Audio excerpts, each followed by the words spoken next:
Hey everyone, welcome back to the msmith.io podcast. It's been a little bit. We did a couple episodes last year. Some changes happened, some business stuff happened, all good things. And I've made the commitment to come back. And funny enough, a bunch of people have actually asked me about the podcast. So I guess there's some people out there listening to it. I don't know. Who wouldn't want to listen to that sultry voice of yours? I don't know what sadists are out there right now trying to listen to me, but so I'm excited to be back. I'm excited to hit the year, and I figured who better to begin the year with than Brett Somerville, who there's a couple episodes in the past if you go back through our history. But everybody that listened to it just unanimously would go to me and say, who was that really sexy voice that I kept hearing in those episodes? And I was like, well, I have a treat for you because we have video now. Whoa. Yeah. So I had to bring you back in for video. So there's probably a lot of people who are just globbing over the excitement to see you.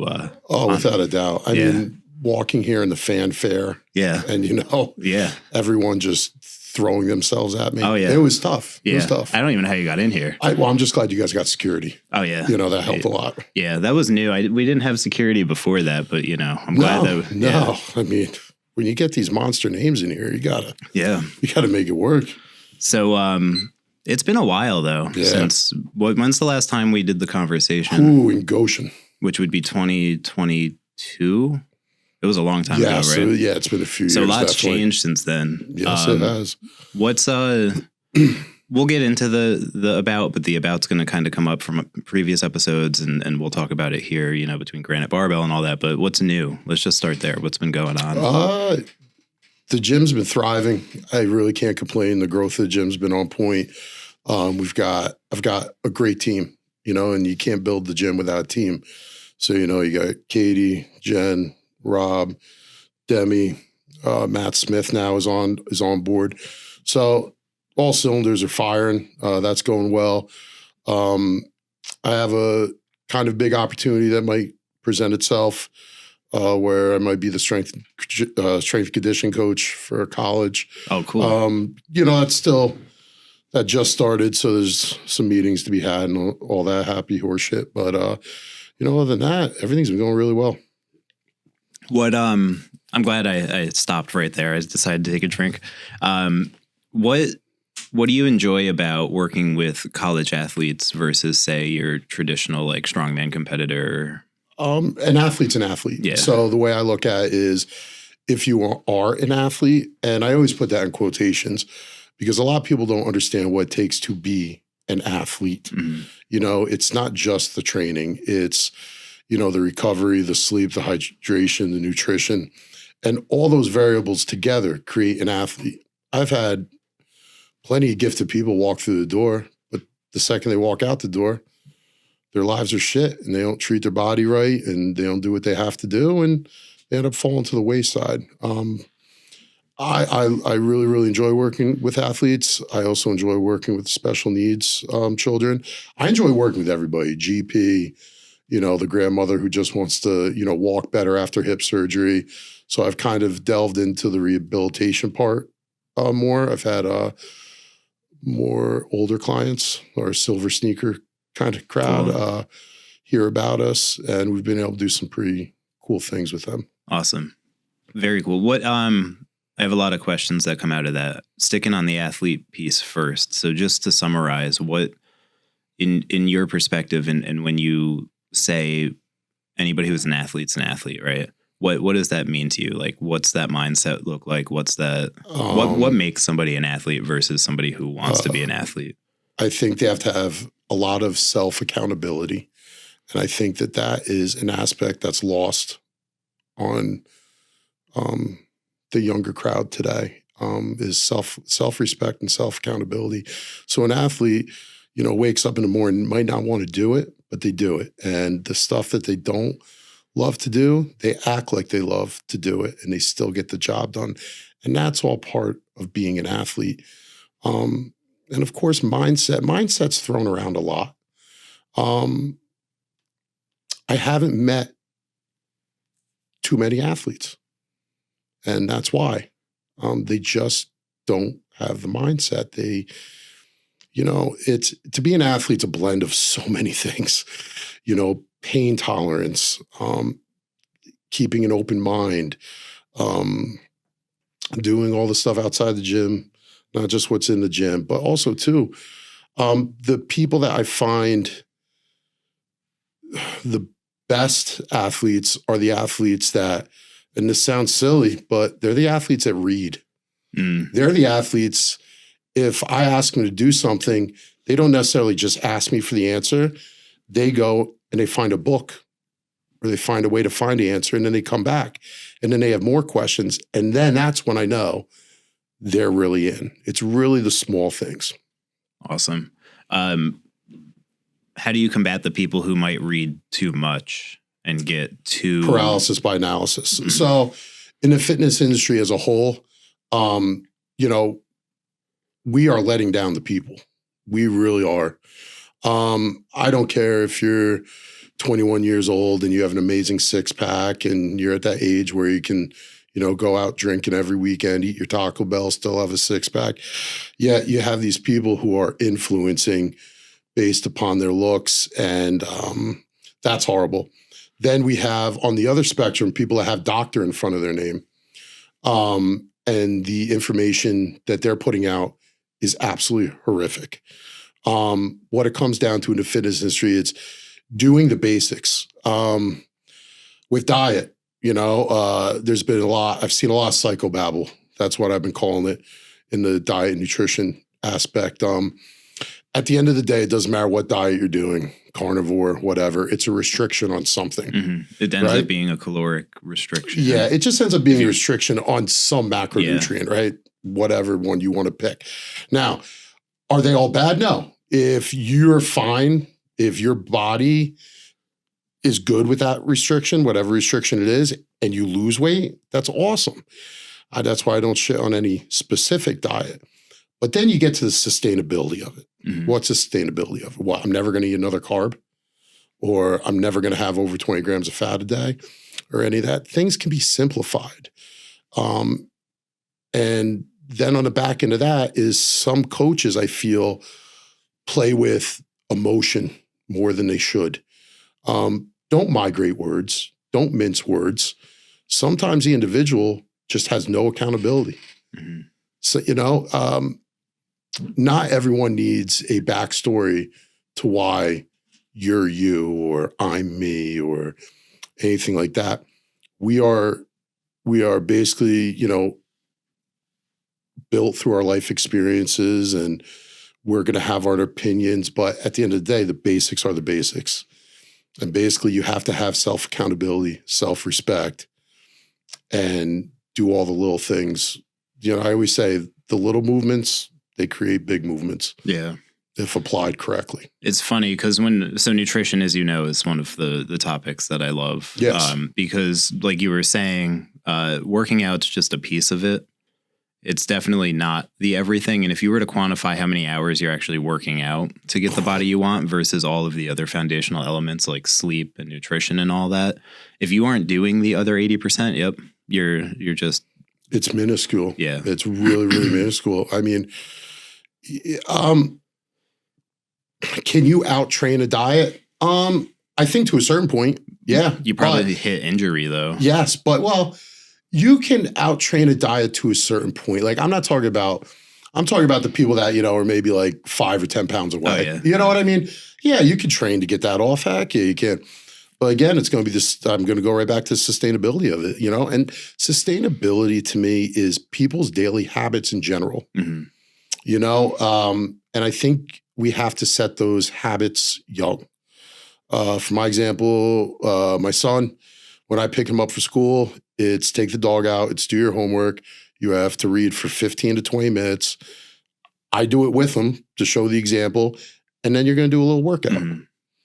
And, you know, hopefully, you know, over the years of doing this, he has those daily habits already installed in him. And when you do that, it just makes life later on in life easier for the kid.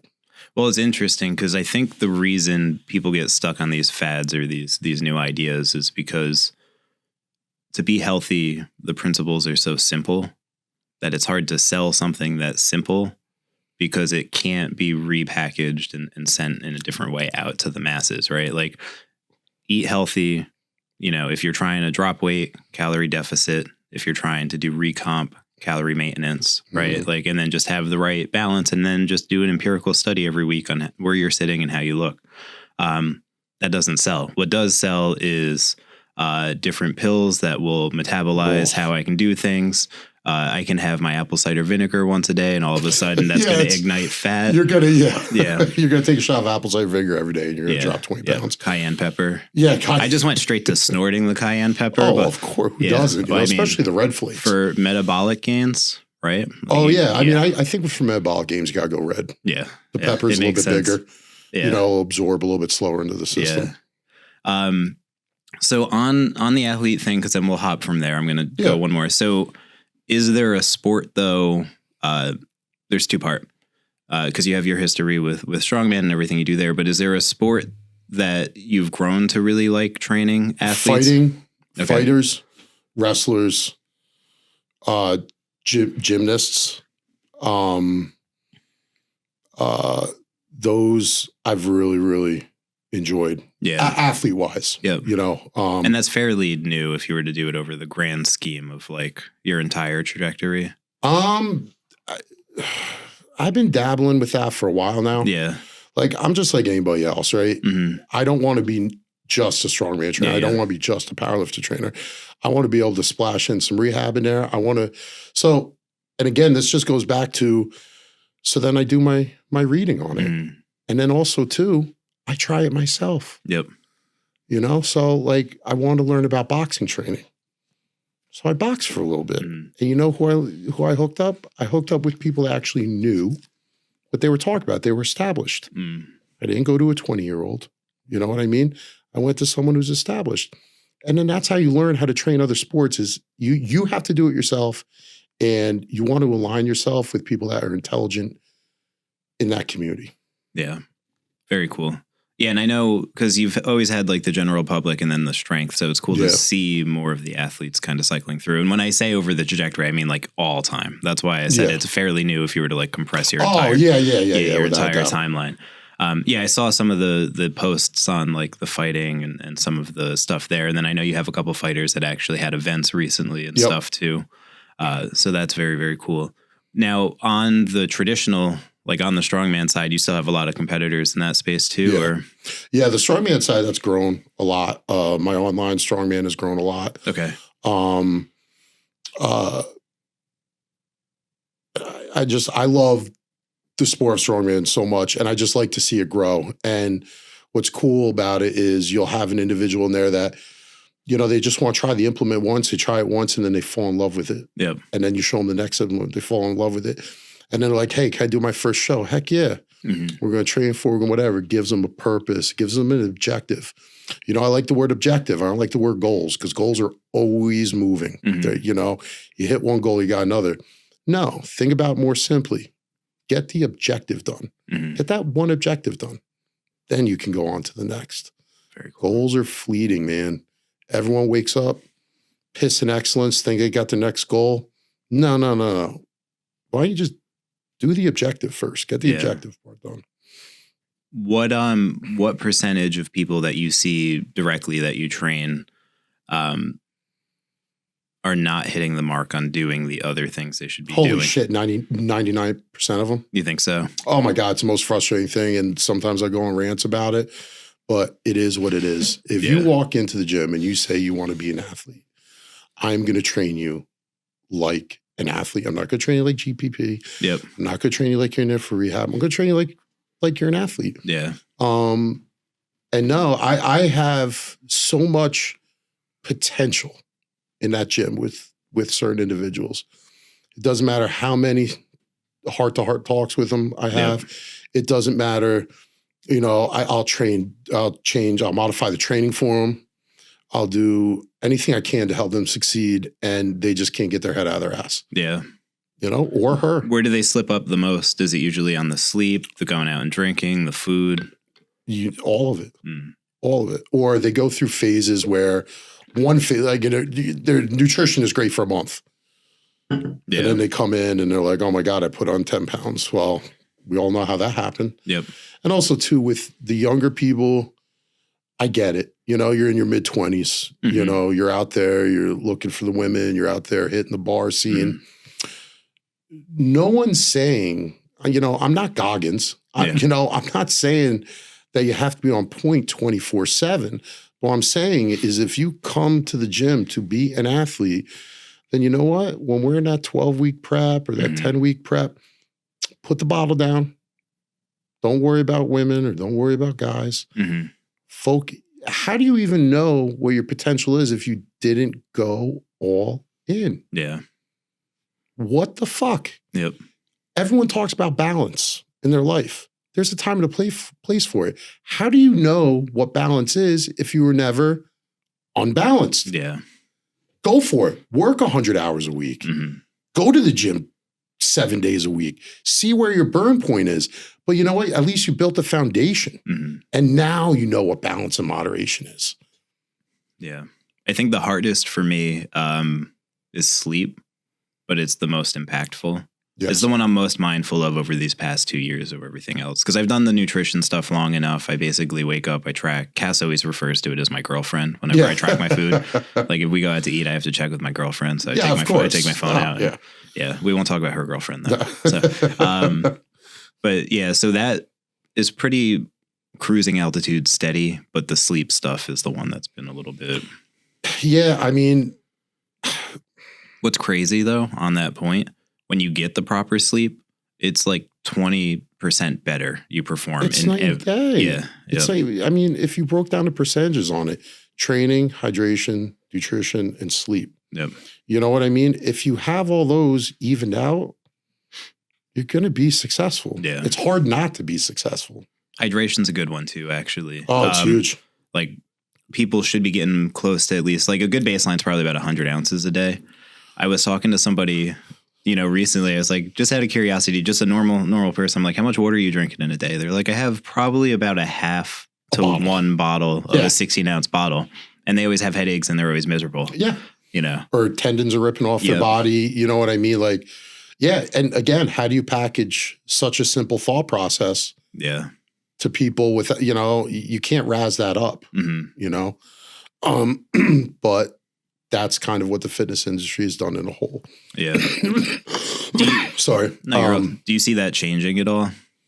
No. And I'm not saying that because I'm a very optimistic human being, but you have so many people on the social media platforms. There's a gentleman, oh my gosh, he's just Dr. Joel Seedman. Okay. Don't know how he creates a following. Can't figure it out for the life of me. He's going to die on this hill of 90 degrees. When you talk to any true coach or true athlete, you know, people try to recreate the wheel with the next most outlandish or outrageous thing when it comes down to the basics. Yeah. And I shouldn't even have said his name, but like. That's it. Yeah. Firestorm. No. I mean, listen, if someone has a passion for something and, you know, they invested all their time, their knowledge, their education towards it. Like, I'm not shitting on their passion. I'm just shitting on the information that you're putting out there. Oh, yeah. Yeah. You know, you know, when you deal with higher level athletes or pro athletes, you know, they're walking in there and they can already balance on a Bosa ball. You know, they can do a single-legged RDL. You know, you're not recreating anything. You know, what those professional athletes need or on the higher levels is just good, hard, basic training. Yeah. With proper exercise selection and application.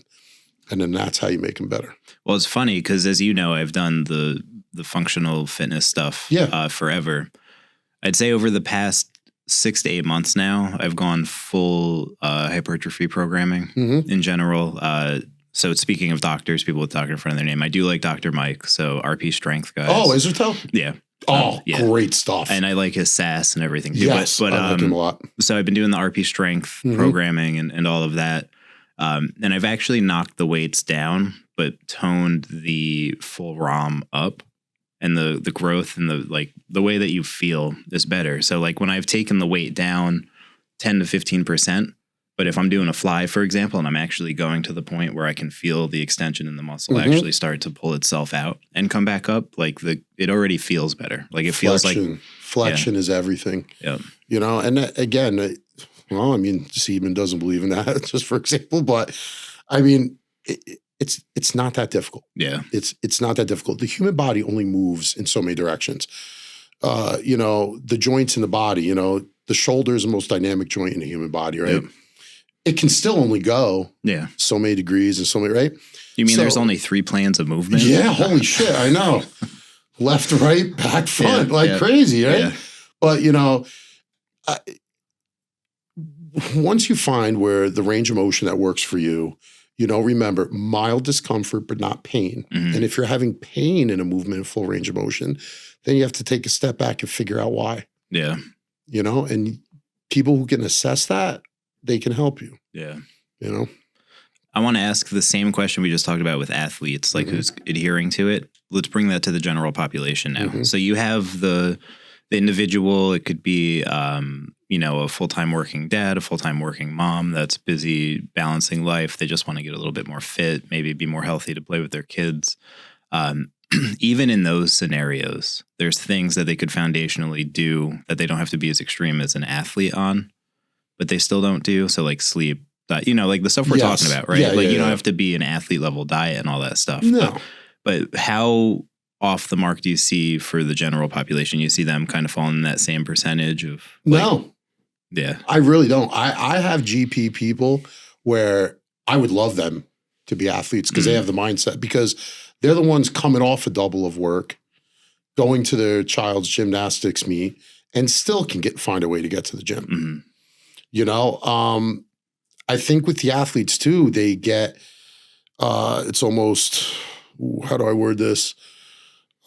In their head, it's like a dreamland.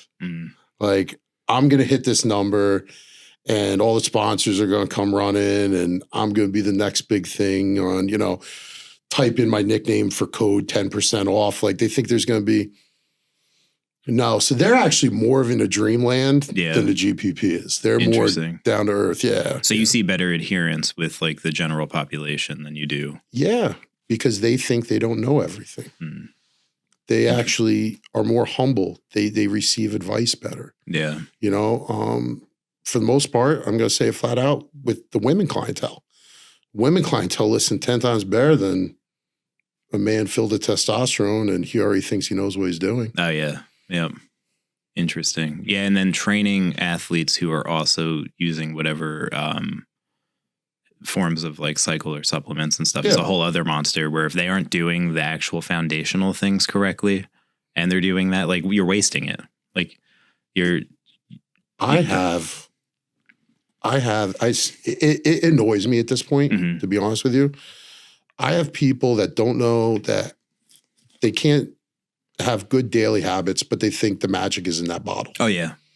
And, you know, they joke about it. And it just almost irritates me at this point. Like, you know, first of all, the compounds they're talking about is like the worst compound on the planet, but it's the only compound they know. Yep. And it's got the worst side effects and they don't even know the history of the compound. Like, bro, that used to be in pill form for cows to gain weight. Yep. You know what I mean? Yeah. Like, I don't know. It's interesting. It's the people who do it correctly that I've known personally have gotten to the point where they're at 95% successful before taking it. And it's that last 5% that brings them the rest of the way.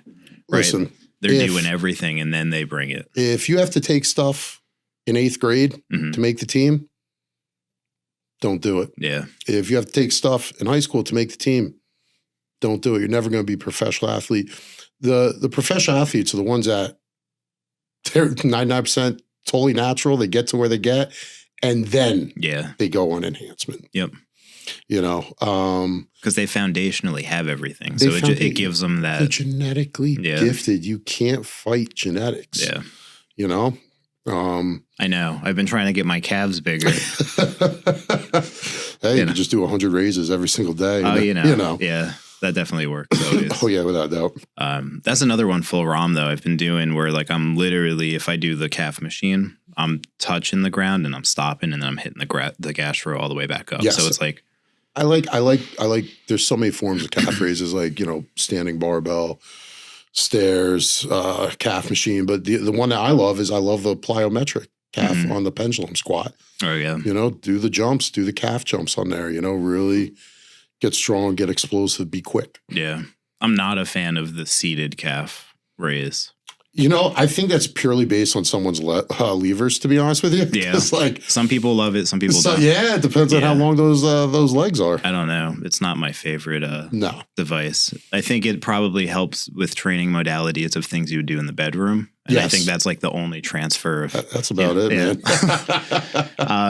Cool. So we talked about the general population. We talked about athletes. So the other third one that's been top of mind for me is, I know you were talking about special needs, which has picked up a fair amount with the clientele that you're seeing. How'd that come about, and what's some of the stories there?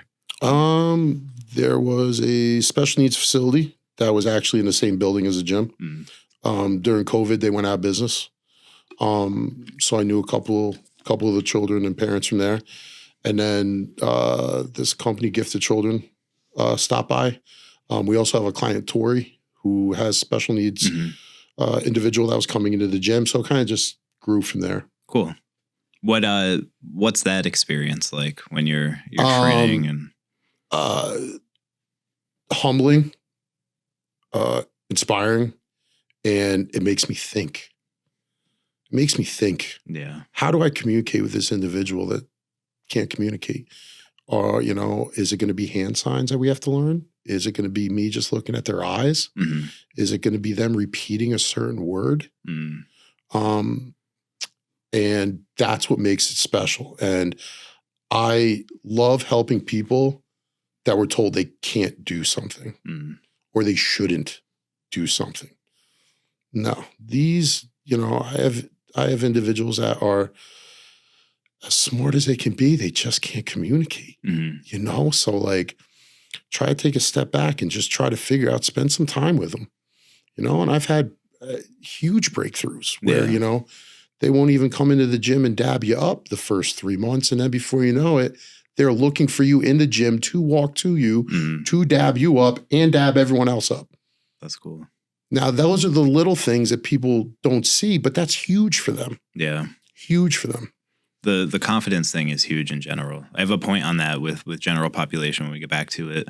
But on the special needs side, like, is there one scenario that really stands out to you, or like was there one, like? I think Josh and Lexi, who's there now, and Josh. I think those two really cemented, be a good fucking human being. Just be a good fucking human being.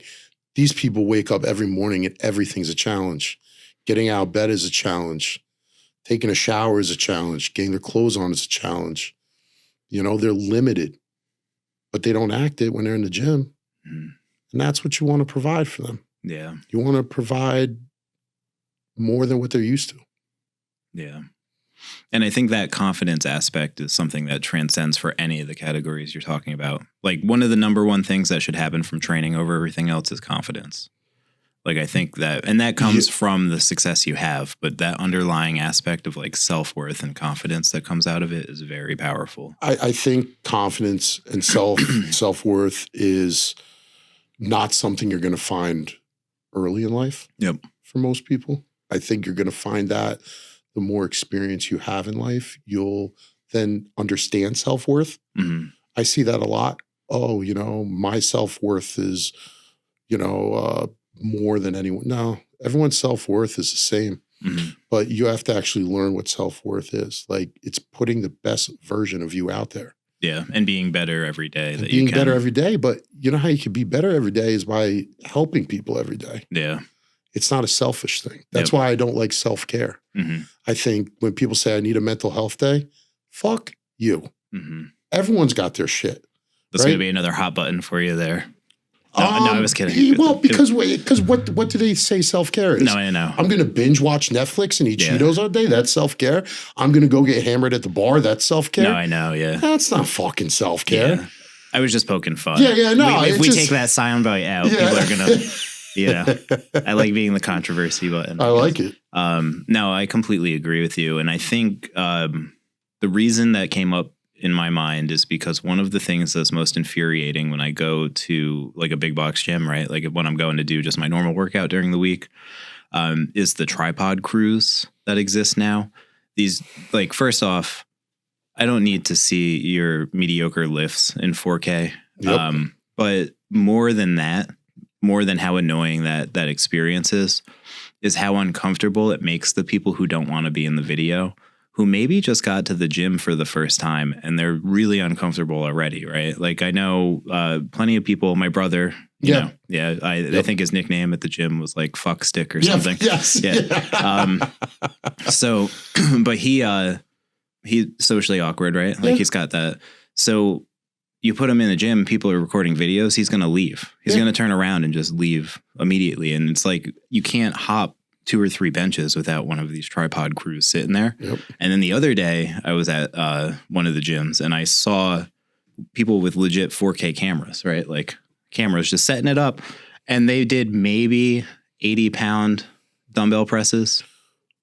When will they realize, and I have this conversation with my son, the internet is fake. Mm-hmm. It's fake. They're going to put out the best angle or the heaviest weight. And they're, you know, I don't know. I just heard about this. People actually go to hangars to take 15-minute. Oh, the fake jets? Yeah. Fake. I just found out about this. Yeah. This is a fake studio. Yeah. Totally fake. Yeah.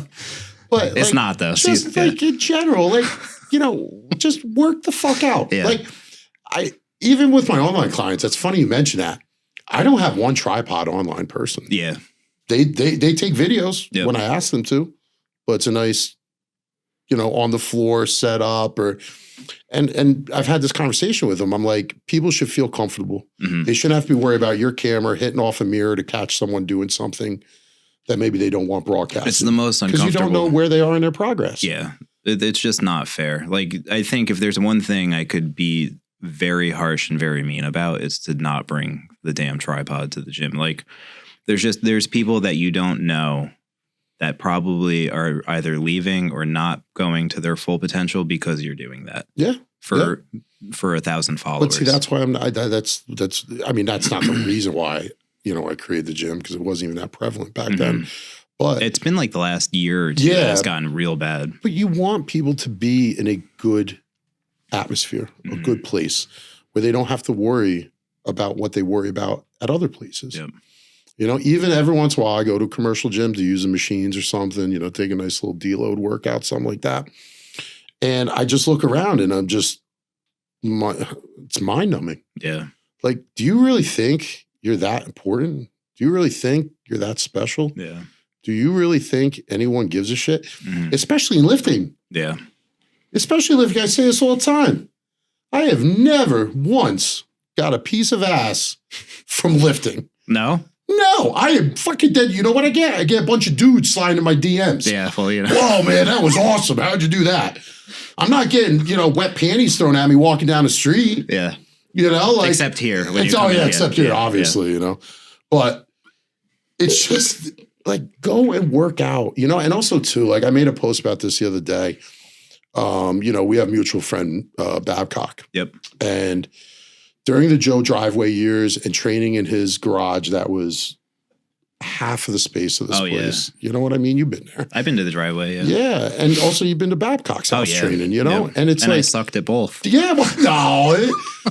But like the point is like it was basic equipment. We had to move stuff. It was packed tight. And you know what? The one thing we didn't do? We weren't on our phones. Yeah.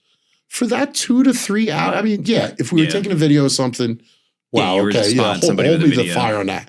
But other than that, we weren't texting, we weren't on social media, we weren't anything. We were actually enjoying the conversations in between the sets. We were actually paying attention to each other to push each other. Yep. You know, I wasn't going to not spot him and go on, you know, Instagram. Yeah. No, I'm going to spot him. I'm going to make sure he gets hopefully another 1 or 2 more reps, you know, and he does the same and did the same thing for me. Yep. You know? Well, so one of the things that drew me to like the strength and the strongman community early on, going back to the the driveway days, I made the joke about sucking at all the implements, right?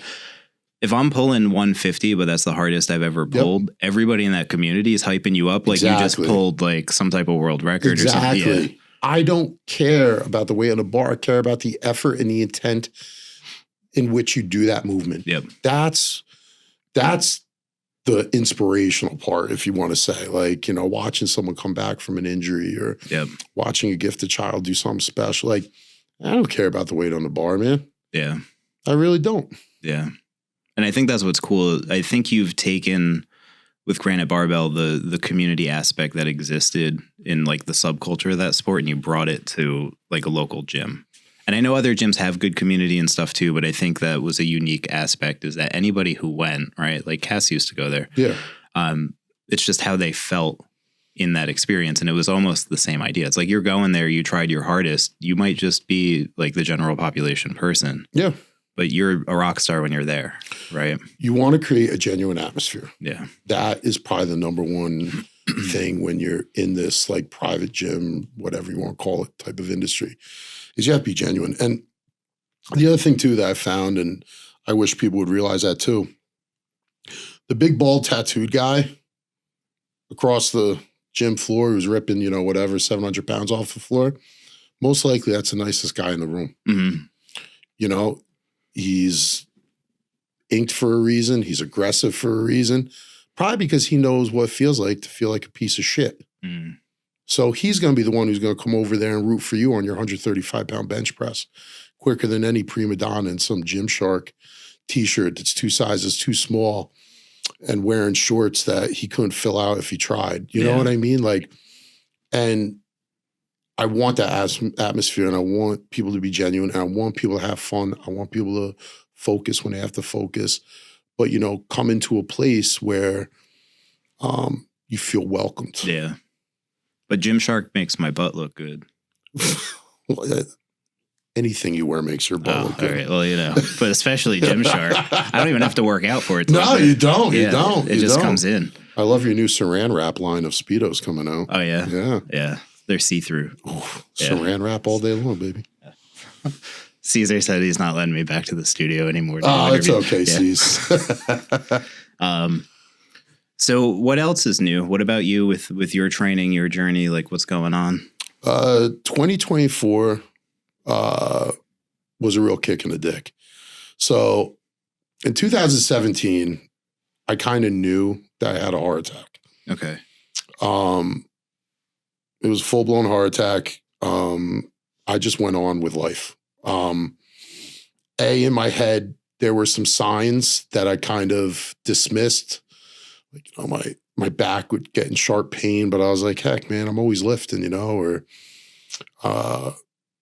my chest hurts. And I'm like, oh, well, you know, I just ate my big meal. I'm going to bed. So 2017, I had a heart attack. I kind of knew it. And then in 2024, I was helped clean the gym for a charity show. And I just kind of drove myself to urgent care. Mm. And I was in hypertensive crisis. So, you know, tons of tests, EKGs, nuclear stress tests, whole nine. And what they found, well, I would like to say, you know, a lot of this is congenital, which I was unaware of. I didn't realize all the heart issues in my family. And I didn't realize that we had a thickening of the blood. So basically what happened is I got cardiomegalia. My fraction rate was so to put this in terms, like, you know, anything over 45 is good. Yep. I was in heart failure. I was in 30s. And it was a shit show because what happened with that was then they found another issue with me internally.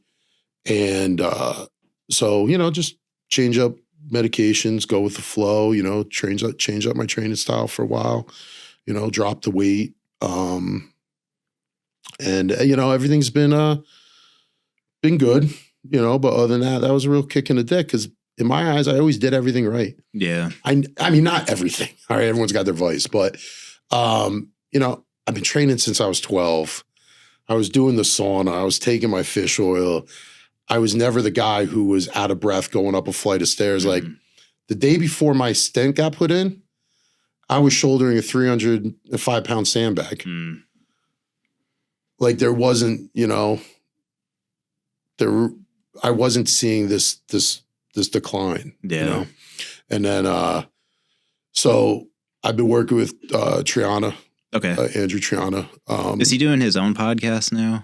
I think he always gets invited on him. I don't know. He might. Yeah. Because I always see the posts. But yeah, he's a brilliant individual, and he's helped me immensely through this kind of hogwash of medical shit, How long did you battle with that in terms of like the mental state of it? Well, now I'm better, but in the beginning it really bothered me. Because what bothered me was,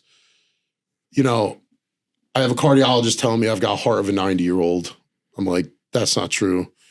Then, I get readmitted and then they tell me, oh, well, it looks like it's bladder cancer.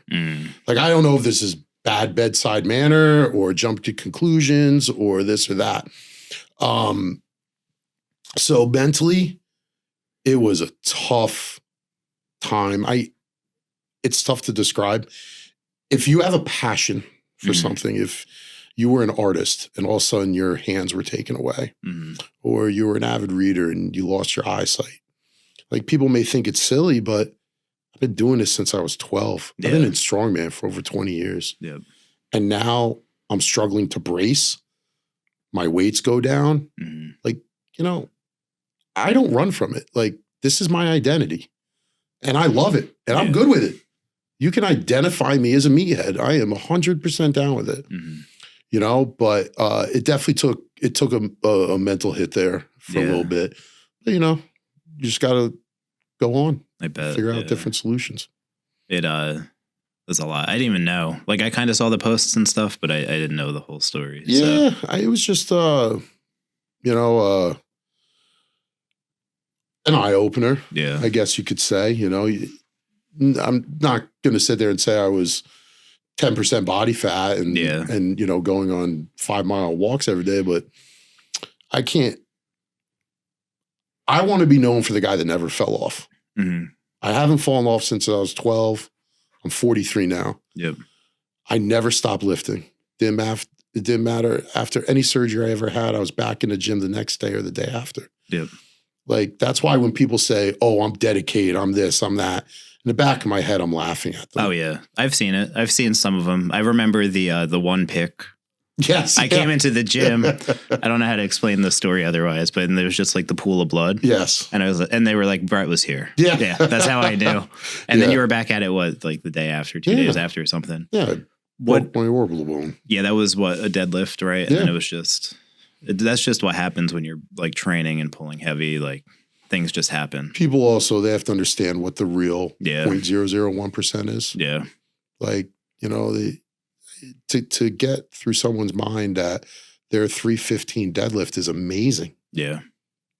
The deadlift 315 pounds is amazing. The squat 315 pounds is amazing. Like, people look at, again, the outliers of the sports and the outliers of social media.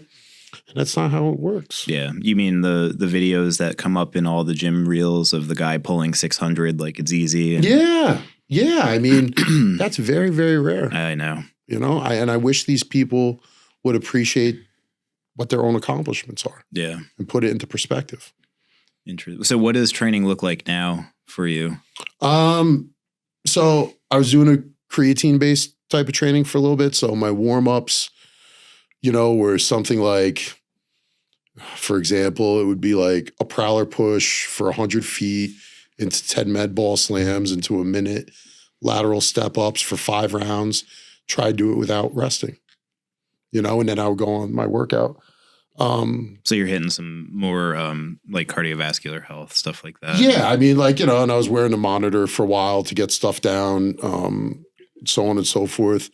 So like, got down to like 275 around, but it's not me. Yeah. It's not me. You don't love the functional fitness? No, I brought my weight back up. Yep. I brought it back up intelligently. What are you sitting at roughly? Like 305. Okay. You know what I mean? At your peak, like when you were peak competing, what were you at? Peak years usually between 320 and 340. I peaked out at 350. Okay. Was my heaviest. Okay. Yeah.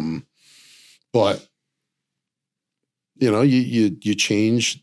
What I found that I don't want what's going on. Listen, I tell my guys all the time, I said, don't be a pussy about things. If you have a passion, go for it and go. And that's what I'm doing. You know, I mean, I'm mostly like, I qualified for national strongman nats this year. So you're competing? Yeah. If everything holds up, yeah. I mean, I'll be there. Where is it this year? I think it's South Carolina or North Carolina, one of them. What's the events, do you know? It'll be a log clean and press for reps, a frame deadlift, a frame carry, a sandbag toss, and a yoke. Cool. You know the weights for it? Or? Yeah. Everything's, cool. You know. And I know you had a couple, so on that front, there's a good amount of power lifters now, right? Yes. At the gym? Yeah, the powerlifting's been going really well. Katie's done a really good job with the powerlifting crew. Cool. Yeah, I know she's been killing it. Yeah. Yeah, I've seen the bench and all that stuff. How many regular power lifters you got right now? I think she's got that crew. I know it's in double digits. Okay. I don't know exactly. Yeah. You know how many, but cool. So how are you feeling in regard to the competition, like where you're at currently? Like you're feeling on track and yeah. I'm feeling on track, and we're just gonna see, you know, where it takes us and how it goes. Yeah. You know? So a lot of the stuff we're talking about, I was just thinking about the one documentary I watched, and I forget the guy's name, the professional bodybuilder. Ronnie Coleman? No, Ronnie is a whole different animal of inspiration. But the guy that got the hernia, Phil Heath, right? Oh yeah, Phil Heath, yeah. And how when he like it actually popped right before the show, and you saw his stomach separated. Yep. But then he trained as hard as he possibly could when he came back, and he still, you know, was in the top whatever. Yeah. But just because it was so embedded in him, because you kind of watched that cycle of like it happened, he was told not to do it anymore. He got miserable, like borderline, just suicidal, you know, and then it's a real big hit. It is, but you can come back from that. Yeah, you have to be intelligent about it. You have to surround yourself with the right people, and you can do anything. Yeah, and that's really it's really quite that simple. Yeah, you know how much you're going to put into it. Like when you hear stories, right? And I'm a no bullshit guy. Like, I've blown my tricep off. I've blown both biceps. I've blown my rotator cuff. I won a show with this bicep blown off after the first event. I'm not trying to, you know, like an old man story. I don't see that out of people these days. Mm-hmm. They don't got it. They don't, you know, you hear stories like it and they'll just nod their head like, oh, I could do that. These guys come in with a little sniffly nose and they, you know, didn't get to eat lunch and they're sitting there fucking complaining to me. Yeah. And I'm just like, all right, it's tough. One of the tougher things is actually when you're trying to deal with the athletes that think they're on some level, but they're not. They're just being delusional. Yeah. They're good when they're good, but when they're bad, they're not putting out. Yeah. What do you think perpetuates that? Like, why do you think? I think they glorify it in their head. Mm. I think they glorify a lifting status or a number in their head, and they don't realize what it takes to get there. So, you know, it's like when you see that meme with the ice cap. Oh yeah. You know, or what was that line? You know, everyone wants to congratulate the old lady when she gets pregnant, but no one knows how many times she got fucked. Oh, yeah. You know, like I love that saying because it's fucking true. It's a good T-shirt design. Yeah, I think it's a put great that on the back of a T-shirt, walk around. That'll be right on the merch line. Next. Yeah. There was, what was it? I think it was one of your online athletes had a shirt. I was talking to one of the guys at work the other day about it, but it was like lift heavy and eat ass or something. Yeah, that's my boy. Yeah. I was imagining going to like a big box gym. Yeah, I don't know if that would go under the hashtag. I wonder how that would training. go. Yeah. Maybe if I had a tripod. Yeah. Hey, if you got a tripod, I'd have it set. Gymshark fucking T-shirt, you'd be ready to roll. I just want to attack everybody. Meanwhile, I'm wearing like gym gear that I can contradict myself on right now. No. So let's talk about the future then. So we talked about competing. We talked about all that. I'm interested to definitely hear more like about how nationals goes and what you're up to. What's the future and goals for you as a whole? Like when it comes to Granite, when it comes to what you want to get out of Granite and for yourself? I want Granite I want to leave it so it can run on its own. Mm-hmm. That's probably one of my biggest goals. So that's what I'm trying to, go into different avenues, if it's with the college or, maybe beefing up the online a little bit more, make sure everything's set in stone. Well, you've been doing the online clients for a long time, right? Yeah, it wasn't. I've been doing a long time, but it wasn't until recently, like with the uptick. Oh yeah, with it, and I'm not. I hate it when people say, "Oh my God, I only have 3 slots left," when they're lying sacks of shit. Oh yeah. But this is the other thing about online coaching. I keep myself to a number. Yep. I don't go over that number. I don't get greedy because I won't be able to give those online clients my time enough to help them succeed. So I've always set a limit and I've never gone over that limit. Yeah. And because I'd rather give the quality aspect to it. A lot of these people, I'm online and they don't realize they're just, chat GP and workouts or GPT or, they're basically going online looking at muscle. You don't think AI coaches are coming for your job? No, it's humanly impossible. Yeah. Why is that? Why? Yeah. Well, I'm just playing devil's advocate. Yeah. You know why? Because I think if you're going to a coach, you need that presence of the coach. Yeah. And I also believe that the accountability, that's why I'm big on having a personal training coach. Yeah. And you hear it all the time from them. I wouldn't do this if I didn't have the accountability aspect. So, no, I don't think our jobs are going to be taken by AI. You know what AI is going to take the jobs away from? The lazy motherfuckers that were just doing putting out those type of workouts anyway. Yeah. And they were just putting out the volume workouts. Yeah. Then they'll get, it makes sense. Unveiled. Well, it's funny because, Dola, like I did the episode with him. That was probably one of the biggest pieces of why Stronger You was successful is the sense of community and the accountability that came from your coach. Because at the end of the week, it wasn't a algorithm or a spreadsheet that told you a bad number. Yeah. Somebody is reviewing how you did that week and giving you feedback. Like you're answering to another human. And there's something about the human connection that you just can't replace for those types of things. Exactly. Plenty of stuff I use it for. I use it because in technology, I use it all the time for all types of stuff. You're different with what you do for a living. You know what I mean? Yeah. That's but it doesn't replace the core components of human connection and human capability, right? And context awareness. Yep. So it's interesting. As much as the world's going to change and everything's AI driven and they're in all of our social systems. I don't know. It would, it's no sweat off my dick. You know what I mean? I don't think they're going to be coming for.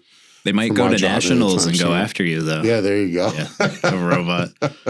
So you said you had the goal of kind of like self-sufficiency for the gym to keep growing beyond your vision, right? Like to keep building beyond you, right? Like to stay.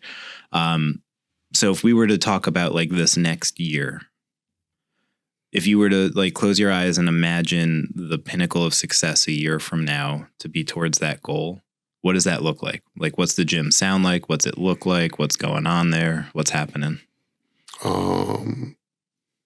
Really good charity events.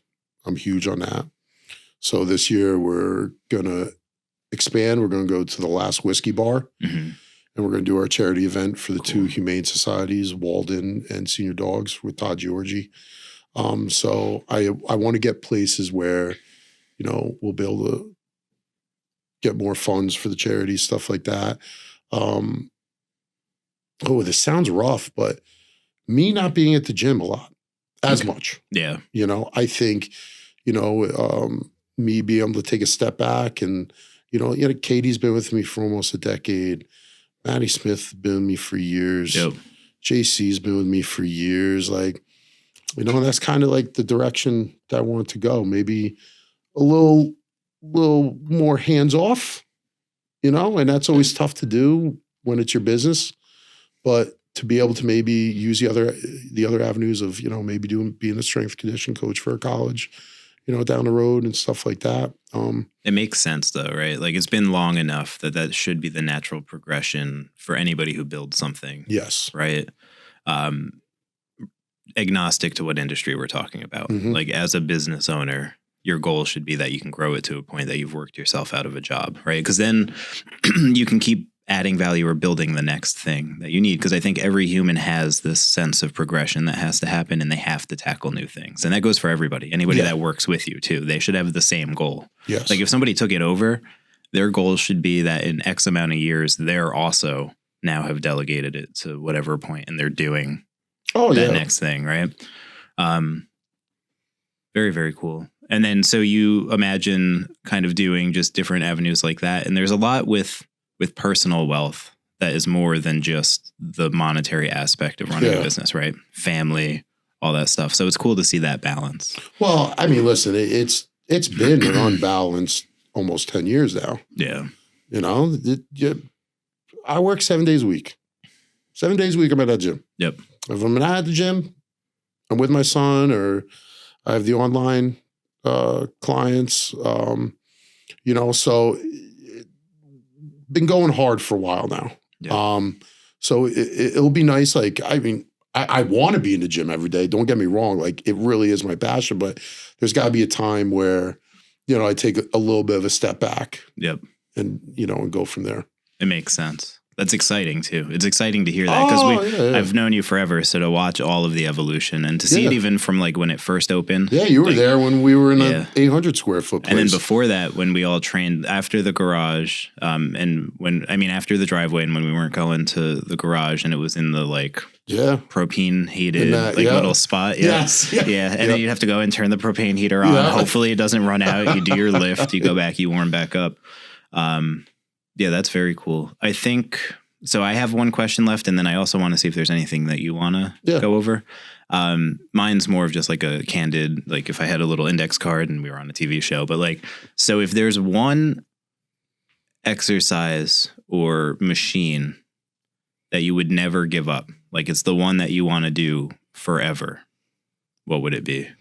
A barbell with plates. Yeah. So, but I'm going to force you to pick a specific exercise. Deadlift. Yeah. Why? You're using the most muscle units when you're deadlifting, and it's very, very basic. It's very primal. You're just lifting it off the ground. Mm-hmm. I don't have to worry about having like, long femurs in the squat, or I don't have to worry about, my leverages as much. I just can go with that weight and pick it up off the ground.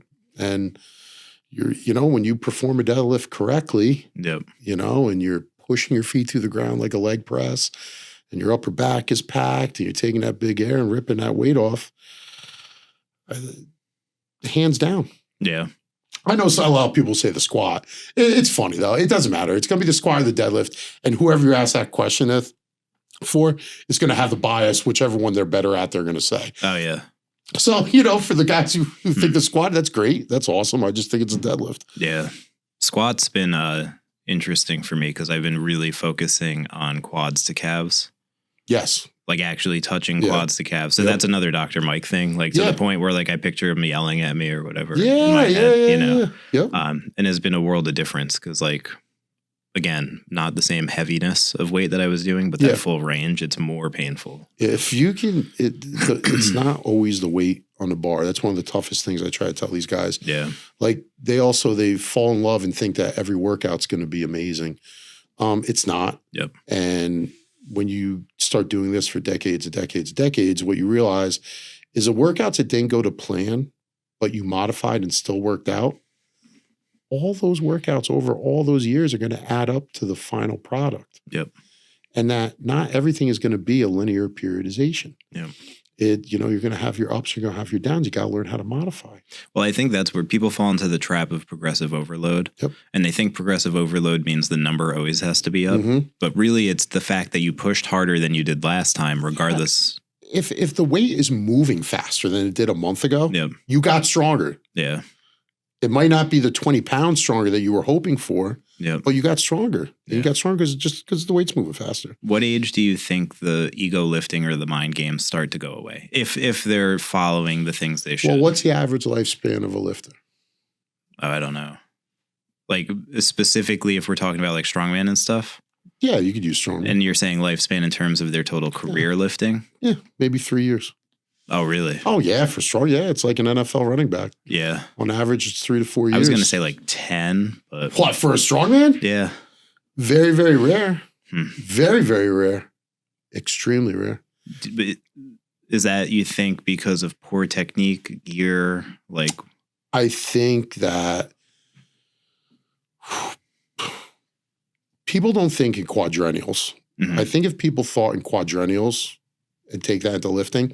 So if I have someone walk into the gym and you know, the truth of the matter is I'm not going to know your potential for another 4 years. So this is your first day, your freshman year at the gym. Yep. You have to be here for 4 years. Interesting. And then I can tell you what your output, what your final, or towards your final output. Yeah. That's rare. Think about how many people that you know that actually go to the gym, who's committed. Yeah. 3 to 4 days a week. Not many. Even for the general person. Yeah. Yeah. But you know, also too, with like the athletes, stuff like that, they can get a wild hair up their ass. Yeah. And they can, you know, be motivated for a short period of time. Yeah. But you know, that fades with a lot of them when it gets rough. And I don't hold this against anyone too. Like the guys that I consider flash in the pans, but they are dedicated for those 3 to 4 years and they do absolutely anything and everything and they reach the pinnacle and they just want to do something different. That's awesome too. Yeah. I don't shit on that. Well, there's an interesting set of studies I read in regard to the lifespan of athletes too. And it was about, I think they used like Jordan as an example. He didn't get into basketball until later in life. Yeah. So one of the things that they were finding is that the kids who grew up in a specific sport really good at it, the reason they don't last as long in pro also had to do a lot with their actual tendon and ligament health because they were so ballistic on it all the years leading up to it that they'll actually like wreck it to the point that they can't play anymore. Don't even get me started. I can't tell you this is an ongoing battle if it's with a freaking football coach, a wrestling coach, or their parents. If $1 million athletes get an off season, guess what? Little Timmy should have an off season. Yep. And the thing too is they burn them out and people it's their maturity, their rates of maturity. How many people did you go to school? You know, they were the 13-year-old with a beard. They were the best football player. And then by the time their sophomore year in high school starts and everyone caught up to them, they're either not playing a sport or they're riding the bench. Yep. It's the same thing. These kids need an off season. And I think even Dr. Mike touched up on it when I was listening to one of the podcasts. Skills and drills. You know, we live in the Northeast. You shouldn't be throwing a baseball 365 days a year. Yeah. You know, and you shouldn't have your kid sign up for every travel team known to man when their skill set is great. They're just not strong enough. Yeah. And what they don't realize too is weakness is what creates injuries. Yep. Like, could you imagine if you could get a teenager to actually learn how to feel a scap pull-up or a scap push-up? Yeah. Their elbow pain's going to go away. Yeah, they actually understand their musculature. And they understand their musculature and everything else. But they don't do that. They just keep signing them up, signing them up. And a lot of these coaches, I know a lot of good coaches in the industry. I know a lot of shit coaches in the industry. And they're just a paycheck. Yeah. Well, that's the thing. With the promises of their kids going D1. Yeah. What percentage of kids is that? Well, and the challenge too is that oftentimes the coach or the parent has binded their ego to the kid instead of they're living vicariously through the kid. Yep. Because they probably perpetuated the same thing that happened to them if they were an athlete at that time, right? Like, even if they were athletes. Yeah. Like, and that's a whole other conversation in itself. I mean, when I'm sitting here and, I go to these functions and I'm seeing these kids shelling it all out. And then I'm looking at mom and dad and they're a walking commercial for McDonald's. Yep. Your children should not have role models other than you. Yeah. They should want to be you. Yeah. You have to lead them by example. And if you don't, then that's on the parents. Yeah. And they should not live through their kids vicariously. I think there's we're in a time where people are more sensitive about it, but the whole like frame of mind of like my dad could beat up your dad is a thing that should still exist, right? Like, it's a thing in my world. Yeah, you know what I mean, though. Oh, like, the ex-wife. Yeah. My son goes through. They make fun of his weight. Yep. Even my ex-wife said, "Hey, go show him your dad when he picks you up to school." Yeah. And I love it. Yeah, I love it. I do. I mean, I think I'll take a certain sense of pride in that. Yeah. But yeah, you're 100% like, don't have your kids look at other people to do your job. Yep. And don't hammer them when you're hammering down a Big Mac. Yeah. And you're telling them they got to cut 12 pounds for their wrestling tournament. Mm-hmm. You know what I mean? It's disgusting. Yeah. Yeah. No, I'm on board with it. One of the guys I like a lot is Jason Kalipa. He's one of the ex-CrossFit guys. Yep. He's a huge, proponent of everything that we're talking about. So I know time-wise we're getting close. So I wanted to turn it over to you. And you see how I'm actually paying attention to time? Well, I don't know, man. This is good convo. Yeah. I like it. But I wanted to see like topics-wise and thoughts, anything that's top of mind for you, anything that you came here with. Be a good human being. Be humble. Be kind, but also be a savage. And in this time frame, especially with the youth, if you're just a little bit of a savage, and I mean that in a good way, not, this alpha male bullshit savage stuff.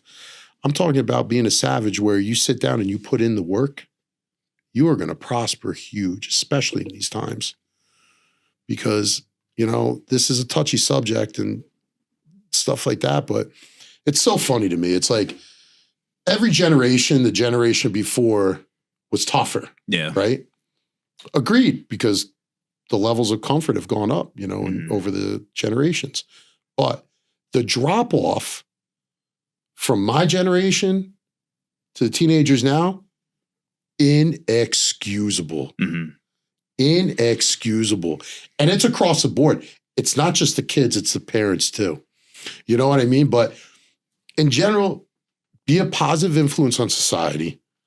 Be a savage when you have to be a savage. Be humble, be caring, be genuine. And in a society where all they want to do is divide us into different groups or categories, don't look at that. Look at the person for the person. It's really that fucking simple. It's an eye test. Is that person respectful? Is that person a good human being? That's great. I don't have to look at anything else. I don't care about anything else. I don't care what you do. I don't care who you talk to or nothing like that. If you're good to me, I'm good to you. And I think if people took it more along those lines and actually saw what was out in front of them and they didn't sit there and watch the news or sit there and say, I got this information from what? TikTok. Well, you know what it is if I gave someone my phone and then they gave me their phone, we're probably going to have two different algorithms, but both algorithms are going to be saying that the other side's a bunch of assholes. Both of them. But we're still so stupid to think that that's not the case. And that's been the case. It's been the case for a while. So until people open up their own eyes, start thinking for themselves, things will get better. Sold. I don't know. You kind of like put us at a key point at the end there. So I feel like you brought us to like the crescendo of the this crescendo. episode. Okay, all right. I completely agree with you. I think just don't be an asshole is really, It's really that simple. And also too, I call it the mirror test. Yeah. When you get up in the morning or before you go to bed and you look yourself in the mirror, what did you accomplish that day? Did you help yourself? Did you help other people? Hopefully you did both. If you can help yourself in a day and help other people, that's a hell of a good fucking day. Yeah. And also too, no people are watching. So your gesture that was small to you could have been monumental to them. But you'll never do that for people unless you actually try to care for people. Yeah.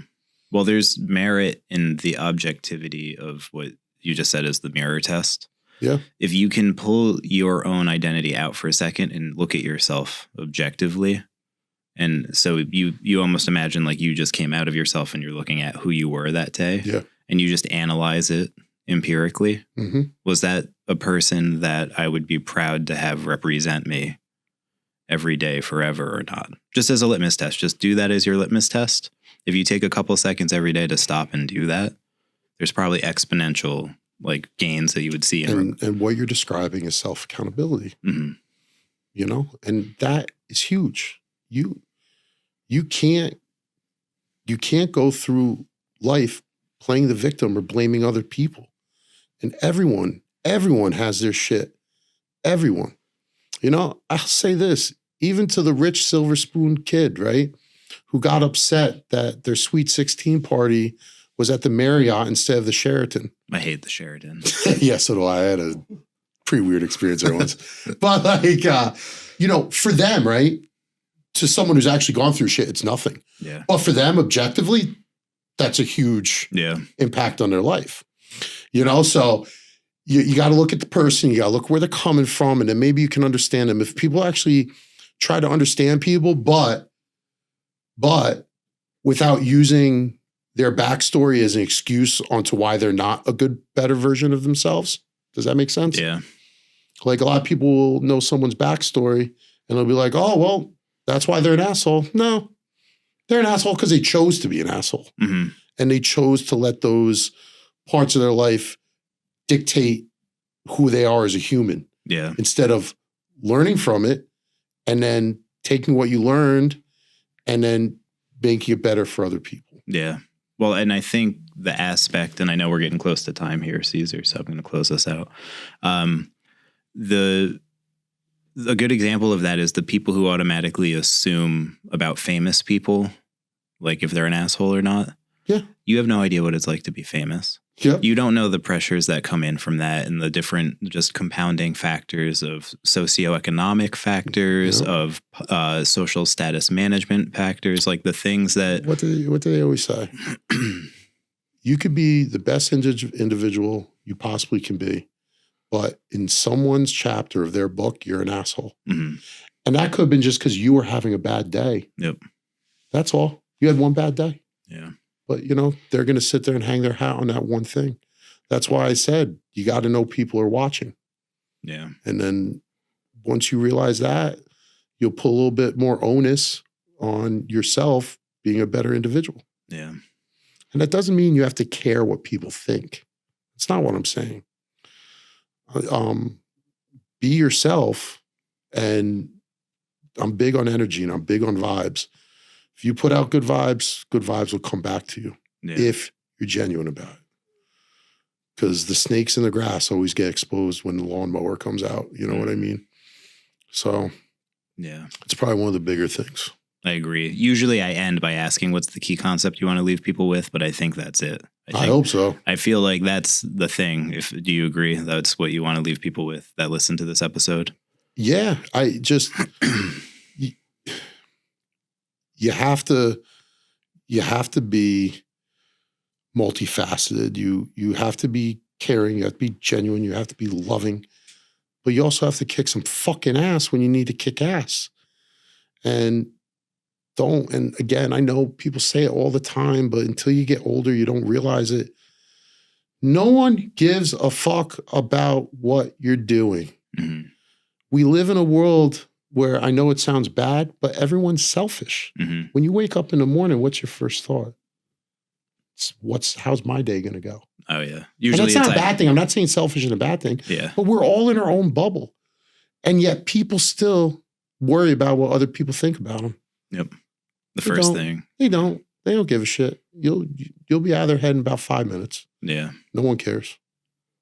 You know? I like it. You know, freedom, true freedom. And I just real quick, I know people always post about no fucks given, or, I have no fucks given left or any of this or any of that. Yeah, you do, or you wouldn't be posting about it. Yeah. True freedom is just to smile and truly not give a fuck about what anyone thinks about you, and be good to yourself, to your loved ones, and society as a whole, you've lived a full life. I'm on board. So what I'm hearing is find a community, do some hard shit, maybe join a place like Granite Barbell. Yeah.